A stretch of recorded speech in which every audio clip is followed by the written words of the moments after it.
Olá, bem-vindos ao Cinemark. E você deve estar estranhando o cenário diferente do normal, né? Mas essa é uma edição especial do Cinemark e também uma edição conjunta, uma parceria com o Max Valarezo, aqui do lado, do site Entre Planos. Eu estou em Brasília, o site dele é aqui de Brasília e a gente vai falar hoje sobre grandes parcerias do cinema. A gente sabe que é muito comum um determinado diretor trabalhar sempre com certos atores, ou ter sempre um mesmo montador, ou utilizar roteiros de um determinado roteirista, mas existe também uma certa parceria que é muito comum e é muito forte em muitos casos. Tem vários exemplos até de quase uma conjunção criativa entre esses dois artistas, que é justamente a parceria entre o diretor e o compositor da trilha sonora do filme. A gente vai aqui conversar sobre alguns exemplos clássicos, né? Algumas parcerias extremamente bem conhecidas e profícuas da história do cinema. Vamos começar por qual, Max? Vamos começar por... acho que era bacana a gente começar pelo Hitchcock e pelo Herman. Vamos... Alfred Hitchcock, né? Ordem alfabética. Sim. Então, Alfred Hitchcock fez vários trabalhos, tendo Bernard Herrmann como compositor. É muito interessante, justamente nessa parceria, porque o Hitchcock é um diretor que tem um estilo bem pessoal, uma maneira de contar as histórias que pode-se dizer quase única. Ele que decupava absurdamente o filme antes de fazê-lo, justamente para não permitir que mexessem no filme dele depois de concluído. E você percebe a sintonia perfeita que ele conseguiu estabelecer com Bernard Herrmann. Com certeza. E o que é interessante é que o Hitchcock ele tinha muito esse gênio forte, né, conhecido, e um controle muito grande sobre o produto que ele queria criar, mas e acho que parte da conexão que ele teve com o Herrmann é que o Herrmann era muito assim com as composições dele. Então, o que era interessante é que o Herrmann ele era bem, me deixa aqui, eu vou compor a minha música, eu sei mais ou menos o que você quer, mas deixa na minha mão. E aí o Herrmann ia para o canto dele e dava certo porque o Hitchcock deixava. Ele confiava no trabalho do Herrmann e falava, vai. Tem até aquela história clássica, né, da briga que os dois tiveram na época do Psicose. Originalmente, o Hitchcock tinha imaginado a cena do chuveiro sem música nenhuma. E o Herrmann insistia naquela música que hoje é a clássica música do filme, com os violinos, como se fosse mesmo uma faca cortando a pele de uma pessoa. Sim. E ele provocou bastante, insistiu bastante junto ao Hitchcock, chegou até a fazer uma demonstração da cena com e sem a música que ele havia composto, o que no final das contas fez com que o Hitchcock, num caso até raro na carreira dele, deu o braço a torcer. Sim, verdade.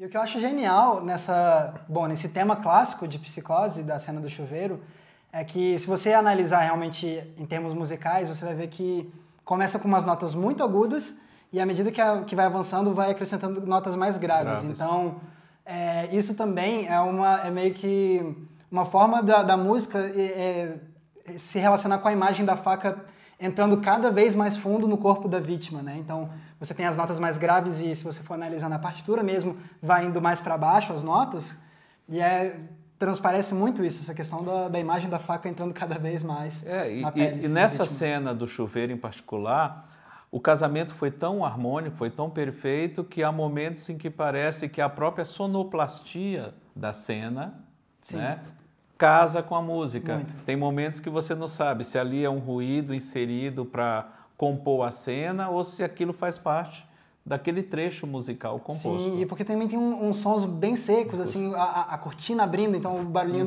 das argolas quebrando. Exatamente, Tudo. então são Depois coisas que combinam perfeitamente. O ralo lá com o sangue escorrendo, com a água. Pois tudo... Não, tinha que ser daquele jeito. Tinha, não, sem música não ia ter esse impacto. Esse mesmo impacto. E aí eles tinham muito... Então eu acho que muito da parceria deu certo porque eles pensavam de uma forma muito similar com a concepção da própria arte.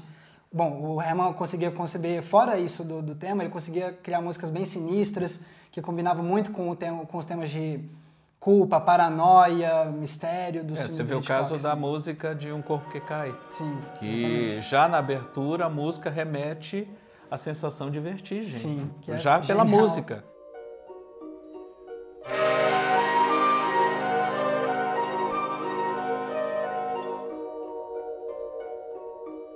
Eu fico imaginando, às vezes, vendo uma peça musical, como foi que aquele compositor chegou àquela música, assim, como foi que aquela melodia, aquele tema brotou na cabeça dele, de onde ele pegou inspiração ou onde ele foi buscar esse conjunto de notas para compor daquele jeito. Eu acho uma coisa assim, simplesmente assombrosa. Concordo plenamente.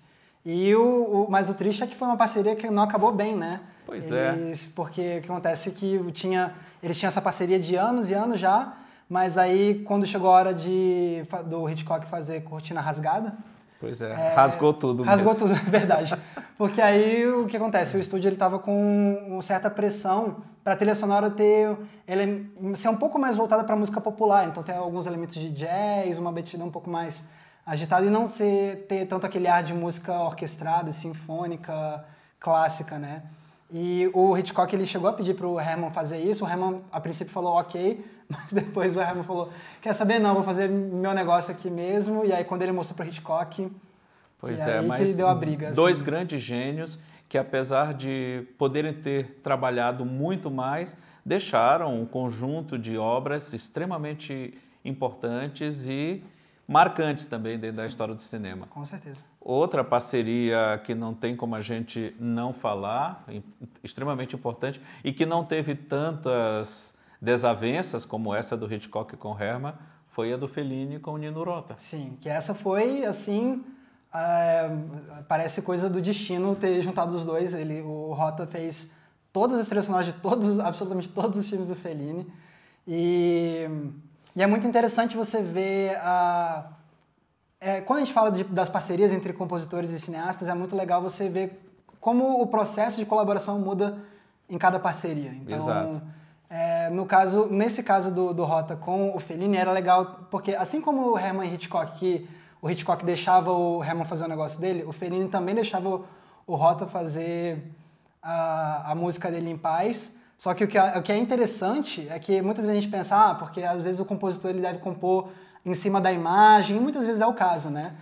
Tem alguns até que começam a compor a partir do roteiro, né? Conversa com o diretor explica mais ou menos a visão que ele tem do filme, tira alguma dúvida com relação a desenvolvimento de personagem ou como ele quer acentuar essa ou aquela cena, e o diretor já começa a pincelar, a marcar algumas notas, a imaginar alguns temas, né? Que, claro, depois vendo o filme pronta, assim, a cena pronta, claro, ele pode até ajustar alguma coisa, mas principalmente quando há essa sintonia entre o compositor e o diretor, esse trabalho eu creio que flui de uma maneira mais tranquila. Pois é, no caso, o interessante do caso do Rota com o Fellini é que o Rota ele não gostava de se basear nas imagens prontas, então tem histórias que o Fellini ia mostrar para ele fazer projeções e às vezes, ou ele não queria, ou às vezes ele aceitava, mas ele acabava pegando no sono e dormia nas projeções.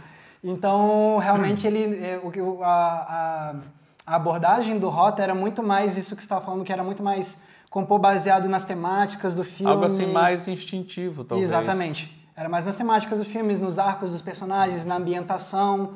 A ambientação da história ditava muito para ele como devia ser a música. Uma outra coisa bem curiosa, vendo as composições que o Rota compôs para os filmes do Fellini, o Fellini invariavelmente trazia elementos circenses para seus trabalhos. Sim. Era algo bem recorrente na sua filmografia. E a música do Rota, em muitos momentos, tem passagens que lembram Picadeiro do circo, aquela coisa do circo, aquela coisa da banda, dos metais, das flautas, algo que faz uma composição, uma associação muito legal com a filmografia do Fellini. Sim, e o interessante é que, se você olhar assim, as principais composições do Rota, você vê que ele tem um estilo mais... É um estilo, digamos assim, mais alegre... Mas aquele alegre assim, meio acridoce, né? Com certeza. Que também é muito característico da obra do Fellini. Sim, exatamente. E isso que eu ia até comentar justamente essa questão de às vezes ter uns elementos de música circense porque era muito legal essa percepção do Rota de trazer elementos de músicas de diferentes naturezas, tanto seja de circo ou então até de outros países. Ele conseguia transitar com muita facilidade com isso tudo. Ele também além de tudo, ele era um acadêmico de música, então ele tinha um conhecimento enciclopédico de música, fabuloso. Então, ele conseguia transitar muito bem entre as coisas que eram um pouco mais clássicas. Ele compôs várias músicas que são mais eruditas fora do cinema, mas aí você vai ver as músicas que ele faz pro Fellini, tem um quê de jazz também, muitas vezes. Então, era um músico de versatilidade impressionante.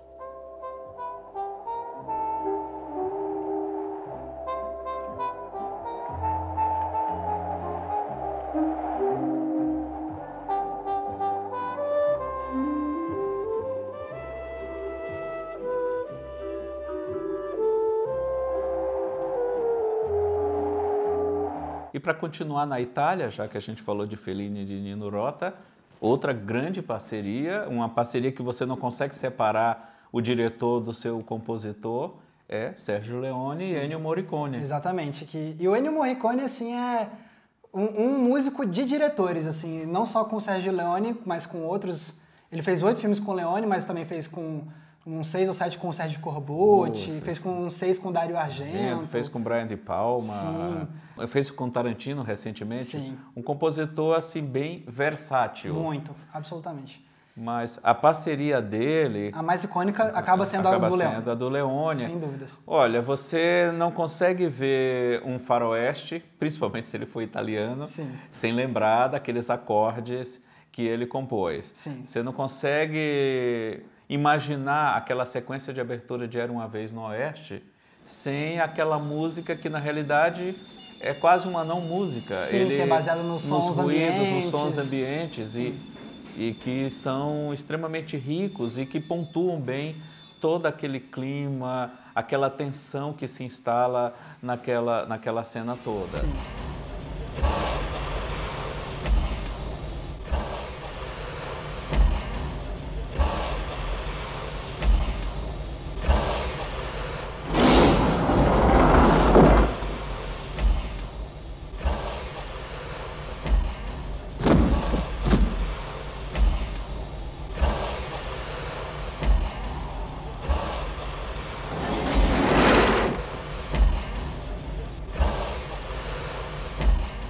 No Bom, o Mal e o Feio, que no Brasil se chama Três Homens em Conflito.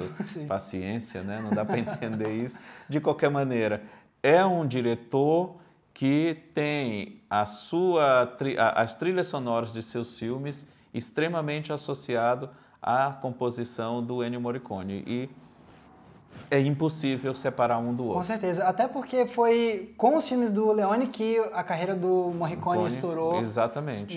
Num nível absurdo. Ele já tinha trabalhado em alguns filmes, programas de TV antes, mas foi por um punhado de dólares que realmente ele ganhou notoriedade e revolucionou a música do cinema. Inclusive, se você me permite fazer uma propagandazinha, né? Um dos primeiros vídeos que eu fiz lá pro meu canal Entre Planos, lá atrás, era analisando justamente como o Ennio Morricone revolucionou a trilha sonora, como ele revolucionou a música no cinema com diferentes técnicas. Então, se você quiser depois dar uma passadinha lá, confere que você vai entender direitinho quais foram as estratégias novas que ele utilizou. Porque assim... A gente vai botar o link disso aqui no canal para você ver. Porque realmente foi por um punhado de dólares que ele trouxe umas técnicas, porque como não tinha um orçamento muito grande para fazer uma mega orquestra, então aí ele apelou para recursos como guitarra, bateria, às vezes uns sons de chicote, coisas sino. Assim mais simples, mas que se revelaram extremamente criativas, inovadoras, Exatamente. arrojadas. Não dá para, é quase como se você pudesse hoje separar a música de cinema entre antes e depois do Ennio Morricone, certeza, eu porque acho ele que dá. trouxe até aquele ponto, a maioria dos compositores adotavam aquela postura mais clássica, né? Sim, Orquestra, aquela coisa assim com muitos instrumentos.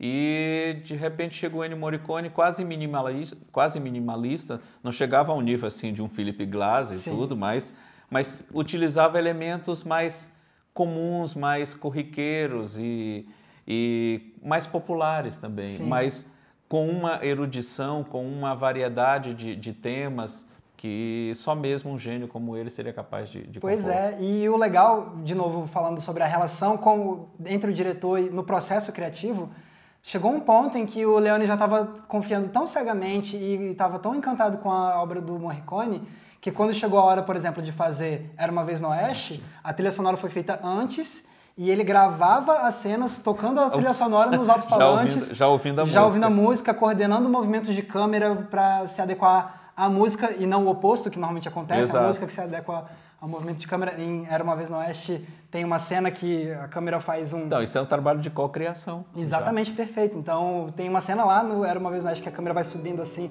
para mostrar a cidade, onde chegar a protagonista. E a música já estava... E ele vai subindo de acordo com a música, vai ficando mais elevado, chegando num clímax. Então, quase uma música diegética. Exatamente. Exatamente. Então, eu acho que assim, é uma das parcerias que mais teve sincronia criativa, assim, em termos de cocriação. Foi absurdo. E saindo da Itália, vamos para Hollywood, para os Estados Unidos. Tem a famosa parceria que já dura mais de 40 anos entre Steven Spielberg e John Williams. Exatamente. Também tem um vídeo seu sobre John Williams. Sobre John Williams que eu... Não é bem sobre a parceria com Spielberg, né? É sobre o Star Wars. Exatamente, sobre as influências que ele utilizou, as inspirações musicais que o John Williams usou para compor as músicas de Star Wars. Eu não tenho como não falar isso, Max. Eu li uma entrevista do George Lucas em que ele disse que foi extremamente penoso o processo de produção e direção do primeiro Star Wars. Sim. E ele disse que teve problemas com os produtores, com boa parte dos técnicos que estavam todos em começo de carreira. Ele teve que inventar muita coisa para poder fazer o filme. Com os atores também. Com os atores também, mas ele disse que só teve um momento em todo o processo de produção do Star Wars que ele se sentiu assim recompensado, que ele se sentiu assim, não, isso está perfeito. Foi quando ele ouviu a música que o John Williams compôs para o filme. Nossa, realmente que de fato, muito icônica e ajuda a estabelecer um pouco da assinatura do John Williams em termos de, se você for analisar. E o John Williams foi indicado a ele pelo Spielberg, com quem ele já havia trabalhado. Mas o foco aqui agora é Spielberg e Williams. Então, a gente lembra facilmente, apesar de não ter sido a primeira parceria dos dois, eles trabalharam juntos pela primeira vez no Sugarland Express, o Louca Escapada, mas foi a partir de Tubarão, com aqueles acordes, que de uma certa forma eu consigo fazer um paralelo com os acordes do Herrmann no Psicose. Sim, com certeza. São notas simples, bem pontuais, mas que... Olha, eu lembro, é uma coisa... E que transcende o filme, porque é muito comum. Você vai no mar, você vê alguma coisa se mexendo, naturalmente as pessoas já fazem o... Sim, né? Exatamente, de tão icônico e com a forma como ele utiliza o ritmo das notas, então começa com as notas muito separadas do começo, que é param, aí para, aí param, e aí esse intervalo de silêncio vai diminuindo. E vai ganhando intensidade, aumentando a tensão. Isso, e aí dá essa ideia de aproximação da criatura, então é realmente um trabalho fantástico na simplicidade do John Williams.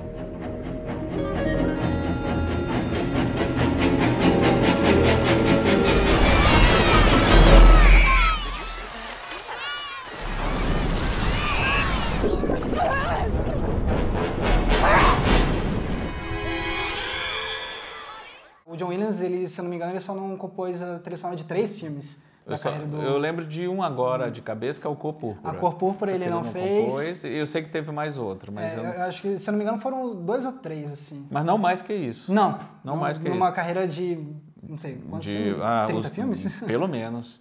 Porque teve um período que o Spielberg fazia quase que um filme por ano. Sim.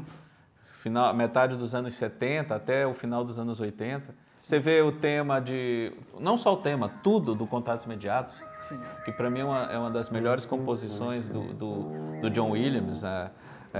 O tema do Indiana Jones, Fantástico. o tema de Jurassic Park, todas as composições Que assim, entraram assim para a história. que você escuta. E o melhor, que eu acho, né, e isso vale para todos esses compositores que a gente falou até agora, compuseram temas que vivem além dos filmes. Sim. Você pode pegar qualquer uma dessas trilhas sonoras, vai ser tão prazeroso escutá-las assim, soltas, né? Como também, claro, é muito bom escutá-las integradas ao filme, mas são peças que têm vida própria. Sim, exatamente.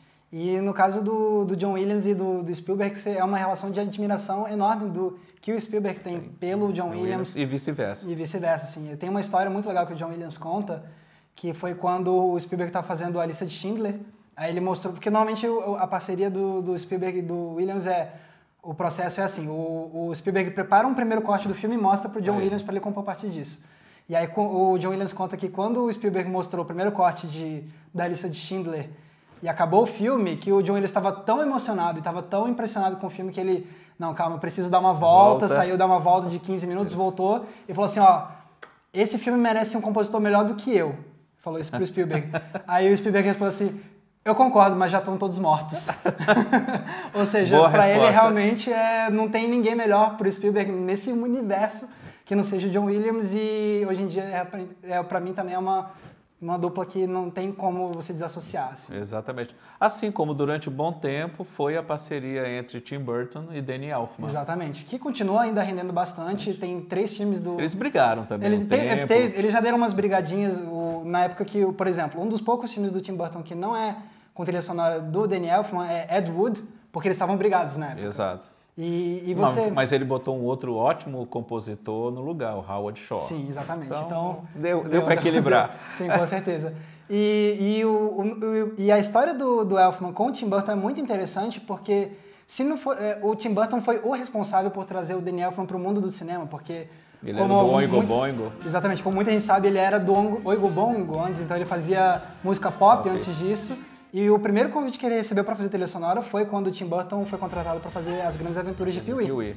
Então, depois veio o Beetlejuice, veio o Batman. Exatamente, e aí deslanchou. E é muito legal você ver o Danny Elfman relembrando esse começo, porque ele fala que ele estava meio inseguro no começo, porque ele não tinha tido um treinamento formal de composição de trilha sonora, mas ele topou, e que depois, quando ele ouviu pela primeira vez uma composição dele tocada por uma orquestra, foi eletrizante, que aí ele ficou viciado. E então realmente, provavelmente, se não fosse pelo Tim Burton, poderia ser que o Danny Elfman nunca tivesse nem composto o tema dos Simpsons. Exatamente, que é também uma das coisas mais icônicas que ele fez.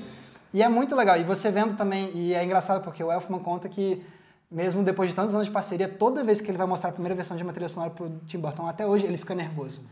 Porque o Tim Burton, ele tem umas reações muito viscerais às trilhas sonoras dele. Então ele fala que já teve vezes que ele mostrou uma trilha sonora e que quando acabou o Tim Burton estava querendo arrancar os cabelos, assim. E o Danny Elfman diz que ele gosta disso, porque é uma relação muito sincera. Claro, eu imagino que isso seja esse gênio acabe sendo uma das razões das discussões que de vez em quando Mas isso eu acho sempre muito legal, quando tem 2 gênios trabalhando. Lembra de várias duplas, né? Lennon e McCartney, o Keith Richards e o Mick Jagger, sim, verdade. O Pete Townshend no The Who com Roger Daltrey, com os outros músicos, sempre, o Robert Plant e Jimmy Page, sempre que tem 2 gênios e geniosos e talentosos, né? Pode rolar briga, na maioria das vezes dá briga, mas o resultado dessa parceria sempre é muito bom. E se torna icônico. Vamos agora para o Japão, mas essa eu vou deixar só para você, porque é a tua seara mesmo. Ele diz isso da minha seara porque eu vou falar, eu pensei que seria muito legal, que não teria como a gente não citar o Hayao Miyazaki e o Joe Hisaishi. O Hayao Miyazaki é o grande diretor de animação japonesa, autor de A Viagem de Chihiro, Castelo Animado, Meu Amigo Totoro. Tem um belo vídeo sobre o vazio de Miyazaki no Entre Planos. Ah, sim, verdade. Vou botar o link depois para vocês verem. E ele falou que tá na minha seara, assim, porque eu já fiz alguns vídeos sobre o Miyazaki, eu sou muito fã dele, e eu já fiz uns 3 vídeos relacionados aos filmes do Miyazaki, e o último vídeo que eu fiz relacionado a isso foi um vídeo só para analisar o estilo de composição do Joe Hisaishi. O Joe Hisaishi, ele compôs praticamente todas as trilhas sonoras dos filmes do Miyazaki, com exceção do primeiro filme do Miyazaki. Ele compôs também para outros filmes do estúdio Ghibli? Não, do estúdio Ghibli ele compôs só para os filmes do Miyazaki. Mas ele também tem uma parceria com um outro cineasta japonês, que agora eu esqueci do nome, mas que é um que faz filmes mais de suspense e de ação policial. Mas a grande, realmente, parceria pela qual ele ficou famoso foi com o Miyazaki. Que ele só não fez a trilha sonora do primeiro filme do Miyazaki, que é o Castelo de Cagliostro, que nem era do estúdio Ghibli. Mas depois, com o Náusea do Vale do Vento, aí sim, a partir daí foi o Joe Hisaishi. E se você quiser depois dar uma conferida no meu vídeo sobre o Joe Hisaishi, você vai entender melhor como foi a evolução do Joe Hisaishi, mas é também outra parceria que é indissociável. Para mim, é tão indissociável quanto a que a gente estava falando antes, que era o do Tim Burton com o Daniel, e do Spielberg com o John Williams. Exatamente, porque o estilo de composição do Hisaishi, que é naturalmente dele, combina demais com os filmes do Miyazaki, no sentido de serem filmes com uma beleza muito grande, com um certo nível de romantismo e que sempre com muita fantasia. E você tem muito do estilo romântico. E aquelas pausas características do Exatamente, também. O Hisaishi, ele consegue trazer também para a música dele as pausas que o Miyazaki traz na narrativa dele, para você deixar a história respirar. Então, é uma combinação que é absolutamente fantástica. E também, o Miyazaki é completamente fascinado com o trabalho de Joe Hisaishi. Teve, alguns anos atrás, um especial lá no Japão com o Hisaishi conduzindo uma orquestra com as músicas do Estúdio Ghibli. E aí, no final, chega o Miyazaki lá com um buquê pro Hisaishi. É uma admiração muito grande que o animador sente pelo compositor. Então, para mim, também uma das que é indispensáveis, uma parceria indispensável da gente lembrar. Então, espero que você tenha gostado desse vídeo, dessa parceria. Sim. E se lembrar de alguma outra parceria legal entre diretor e compositor, escreve aí embaixo, deixe seu comentário. Acesse o site do Max, o Entre Planos, e curta o nosso material. E é isso aí. Sim. Até a próxima edição. Tchau, até a próxima.